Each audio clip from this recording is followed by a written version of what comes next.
चाहे बिना कुछ मांगे अपने शिष्य को अपना अनुभव दे जाता है। गुरु वो है जो हमारी कामयाबी के पीछे का सबसे बड़ा राज है। इसीलिए कहा जाता है कि एक अच्छा मार्गदर्शक हमारे जीवन की सभी मुश्किलों को आसान कर देता है। नमस्कार, मैं नैन्सी शर्मा संचार की ओर से आप सभी का स्वागत करती हूँ। आज हमारे साथ मौजूद हैं विचारक एवं शिक्षाविद श्री सीताराम व्यास जी।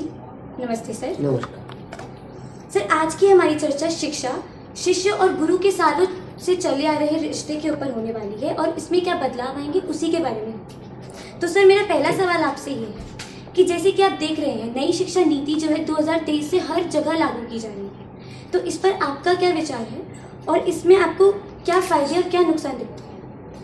नई शिक्षा नीति वास्तव में अपने देश में कई शिक्षा आयोग बैठे और शिक्षा आयोग राधाकृष्ण आयोग है, कोठारी कमीशन है और यह आयोग बनते रहे, लेकिन सरकार की इच्छा शक्ति उस तरह की शिक्षा लागू करने की नहीं रही और वो शिक्षा का उन्होंने अपने अपने विचारों से ही उसको बांध दिया।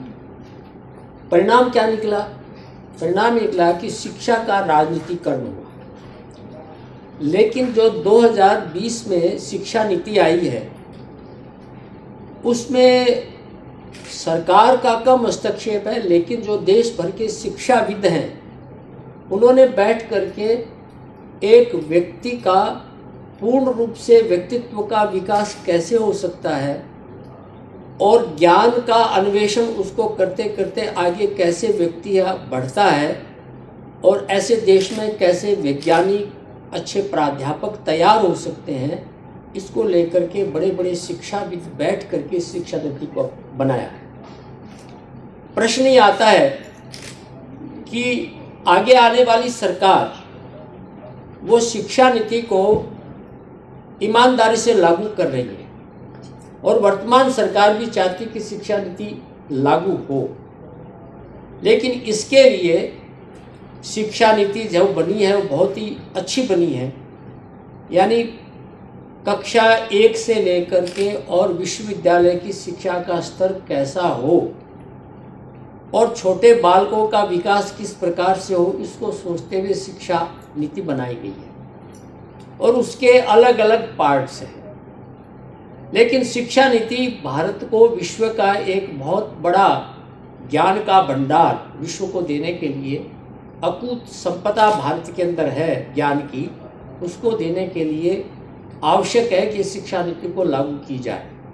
शिक्षा नीति में दोष कोई नहीं है, दोष है शिक्षा नीति लागू करने वाला व्यक्तियों का समूह कैसा हो।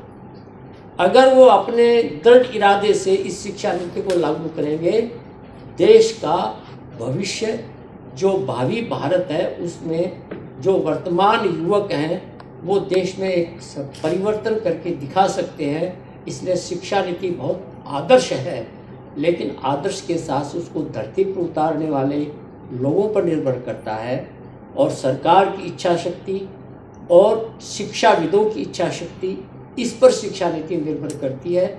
और आगे भी इस प्रकार से शिक्षा नीति को लागू करने में, कार्यान्वित करने में कितना समय लग सकता है, यह एक अलग बात है। इसलिए शिक्षा नीति में दोष कोई नहीं है, गुण ही गुण है और कोई भी शिक्षा नीति बनी है उसमें कोई दोष था ही भी नहीं, लेकिन लागू करने वाले लोगों में दोष था, जिस कारण से शिक्षा नीति ठीक ढंग से सफल नहीं हो सकी। तो जैसे कि सर, मैं आपके दूसरे सवाल की तरफ बढ़ती हूँ। हमारा दूसरा सवाल ये कि जैसे आप देखते थे कि पहले जो शिक्षा थी वो गुरुकुल में दी जाती थी, गुरुकुल में, और अब जो है गुरुकुल से हल्का शिफ्ट होकर वो ऑनलाइन शिक्षा आ गई। अब लोग जो होते हैं घर बैठ के ही अपनी शिक्षा ग्रहण कर रहे हैं। देखिए, गुरुकुल की शिक्षा पद्धति उस काल के लिए सुसंगत थी, लेकिन आज जो मॉडर्न युग है, आज का आधुनिक युग है, इसमें मैं इस पक्ष में हूँ कि शिक्षा को क्लास में ही शिक्षक पढ़ाए, उससे जो शिक्षक और शिक्षार्थी के बीच में इंटरेक्शन होता है और उसमें जो जिज्ञासा शिक्षार्थी पूछता है उसका ऑनलाइन में नहीं होता। और ऑनलाइन में केवल एक जिसको कहते हैं विषय को रख दिया जाता है, लेकिन एक अटैचमेंट शिक्षक और शिक्षार्थी का जब ही होता है जब क्लास में शिक्षक पढ़ाता है और शिक्षार्थी उसकी बात को सुनता है, तो शिक्षक को ये पता लगता है कौन सा विद्यार्थी मेरी बात को ठीक ढंग से सुन रहा है, प्राप्त कर रहा है, कौन सा है वो लापरवाही कर रहा है, तो उसको टोक सकता है। इसलिए यह जो ऑनलाइन शिक्षा नीति है उसके बारे में मैं सख्त विरोध में हूँ। ऑनलाइन शिक्षा नीति नहीं होनी चाहिए, क्लास में ही पढ़ाया जाना चाहिए, तभी जाकर के एक गुरु और शिष्य का संबंध जैसे गुरुकुल में रहता था वैसे ही क्लासेज में रहेगा, और परिणामतः उसमें से अच्छे अच्छे शिक्षार्थी हैं वो एक अच्छे शिक्षक बन करके और एक अच्छे देश के नागरिक बन करके खड़े होंगे। लेकिन ऑनलाइन से ये संभव नहीं है। ऑनलाइन एक टेक्नोलॉजी है जो बहुत ही विपत्ति आती है, जैसे कि अभी कोरोना काल आया तो उसका कोई हमारे पास इलाज नहीं था, इसलिए टीचर्स ने ऑनलाइन पढ़ाया। लेकिन ऑनलाइन पढ़ाने की आदत है विश्वविद्यालय में नहीं बननी चाहिए। इसके लिए हाँ कभी कभार कोई लेक्चर हुआ किसी विशेष विद्वान का तो ऑनलाइन पर सुन लिया, नोट्स को लिए, लेकिन जो एक स्वरूप है चेहरे से एक दूसरे को पढ़ कर के करना, वो शिक्षक और शिक्षार्थी का संबंध तभी बनता है, ऑनलाइन से नहीं बन सकता, केवल चेहरे देखे जा सकते। चलिए सर, आपने जैसा कहा कि ऑनलाइन से नहीं बन सकता, वो पहले की जो नीतियाँ थी, पहले जो गुरुकुल में पढ़ाते थे उससे आपको ऐसा लगता है कि हाँ बच्चे कामयाब होते थे, और बेशक होते थे। पर उसी से एक क्वेश्चन मेरा ये निकल कर आया है कि चाहे ऑनलाइन हो या चाहे पुराना तरीका हो, पर बच्चे आजकल ये कहते हैं कि उनका कंपटीशन ज़्यादा बढ़ गया है, आज के तब के मुकाबले आज ज़्यादा बढ़ गया है। तो उससे मैं ये पूछूंगी कि वो ये जानना चाहते कि उससे लड़ा कैसे जा सके, उस कंपटीशन से कैसे लड़े। इसके लिए विद्यार्थी को तय करना पड़ेगा। वो गुरु से, जो शिक्षक है उससे डायरेक्शन, मार्गदर्शन प्राप्त करके आगे कर सकता है। और ये जो समय का अभाव है, शिक्षा के अंदर विद्यार्थी है, क्लास के अंदर विद्यार्थी है, वो बैठता नहीं है और इस प्रकार से करता है, ये ठीक नहीं है। तो इसलिए ये जो शिक्षा है उसको तो मैं समझता हूँ कि गुरु के द्वारा ही उसको व्यक्ति कह सकता है, लेकिन ये भागा दौड़ी के अंदर शिक्षा प्राप्त नहीं हो सकती। तल्लीनता से कंसंट्रेशन होकर क्लास में ही शिक्षा को दिया जा सकता है। और वो कहते हैं ना कि समय का अभाव है। समय का अभाव क्यों है? जिस विद्यार्थी को अपने जीवन के अंदर एक दिशा पकड़ी है, उस दिशा के अंदर वो अपने ज्ञान को प्राप्त करता जाए, गुरु से निर्देश लेता जाए, शिक्षा में ठीक है। सर, आज आप हमारे विश्वविद्यालय के मीडिया डिपार्टमेंट में आए हैं, तो मैं आपका अनुभव जानना चाहूँगी। आपको कैसा लग रहा है? आपने पूरा हमारा कॉलेज देखा, पूरा हमारी यूनिवर्सिटी देखी, कैसा आपका अनुभव रहा? आपको और आपके अध्यापकों को देख कर के मुझे बहुत ही आनंद आया।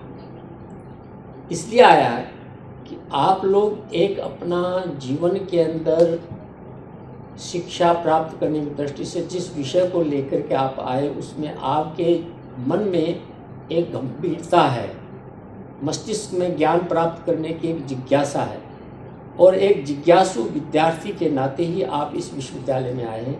विश्वविद्यालय का परिसर, आपके प्राध्यापक और जिस तरह से आपके वाइस चांसलर, उन सब लोगों को दिखाई देता है कि वातावरण बड़ा एकेडमिक वातावरण है, और दिखाई देता है कि सब लोग अपने अपने विषय के में तल्लीन रह कर के ही कार्य कर रहे हैं। इस प्रकार से एक सुखद शांत वातावरण है। आपके पास काफ़ी सारा अनुभव है और हम काफ़ी सौभाग्यशाली हैं कि आपसे चर्चा का आज मौका मिला। सर, अंत में मैं आपसे यही चाहूँगी कि आप कुछ गुरु मंत्र हमारे विद्यार्थियों को दें ताकि वो आगे कामयाब हो सकें। गुरु मंत्र क्या हो सकता है? गुरु मंत्र तो कहते हैं अप्पो दीपो भव, अपने आप ही अपने को अंदर से झांको। तो अपने आप ही जिसको कहते हैं कि आत्मज्ञान, आत्मविश्लेषण, वो जब आप करेंगे तो आपको दिखाई देता कि मैं कहाँ पर खड़ा हूँ, और तभी आपको प्रकाश प्राप्त होगा। यानी अपना जो आत्म तत्व शरीर में है उसमें अगर आपको ज्ञान प्राप्त करने में आनंद आता है तो निश्चित रूप से आपको सफलता प्राप्त होगी। इसलिए गुरु मंत्र तो नहीं कह सकता, लेकिन आपको ये विषय कहता हूँ, महात्मा बुद्ध ने अपने जीवन के अंतिम काल पे अपने शिष्यों को यही कहा था, अपो दीपो भव, जो मार्ग आपको तय करना है अपना मन के द्वारा, अपने आत्मा के द्वारा आप तय करके आगे चलो, आपको रास्ता प्रशस्त दिखाई देगा और आप अपने लक्ष्य तक पहुँचेंगे। बहुत ही अच्छी बात कही सर ने, और हम सभी अपने विद्यार्थियों से ऐसा अनुरोध करेंगे कि वो इसी पूरे मंत्र पर, गुरु मंत्र जो सर ने हमें बताया, उस पर अमल करें। अब आखिरी में मैं ये कहना चाहूँगी कि गुरु से ही भविष्य है। भारत में जन्मों से गुरु को भगवान का दर्जा दिया गया है, इसीलिए कहा जाता है गुरुर् ब्रह्मा गुरुर्विष्णु गुरुर्देवो महेश्वरा गुरुर् साक्षात परम ब्रह्मा तस्मै श्री गुरु। नमस्कार, मैं नैन्सी शर्मा आपसे विदा लेती हूँ। धन्यवाद। आप सबका धन्यवाद कि आपने मुझे स्टूडियो में बुला करके और कुछ प्रश्न किए और मार्गदर्शन किया।